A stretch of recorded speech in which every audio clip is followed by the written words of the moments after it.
Hello అండి అందరికీ.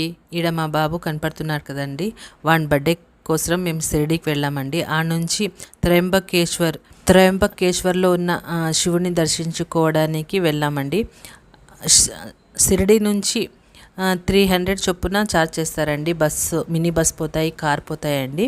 మేము మినీ బస్లో పోయినాము. ఇక్కడ గుడి మాత్రం చాలా పెద్దదిగా ఉందండి. ఒక్కసారైనా చూడాలి ఇలాంటి దేవాలయాలు. ఈడ వచ్చేసి మాకి విఐపి పాస్ తీసుకోవడానికి 300 చెప్పినారండి. మేమేమనుకున్నామంటే హాఫ్ అన్ అవర్లో దర్శనం చేసుకోవచ్చని మేము విఐపి పాస్ తీసుకోలేదండి. మామూలు దర్శనానికే వెళ్ళాము. అయితే లోపల మాత్రం చాలా రష్గా ఉన్నింది. మాకు 4 అవర్స్ పెట్టిందండి. మీరు ఎప్పుడైనా షిరిడీకి పోతే మాత్రం తప్పనిసరిగా ఈ దేవాలయం ఒక్కసారైనా దర్శించుకోండి. ఇదే చూడండి, పాతాళంలో ఉన్న శివుడు.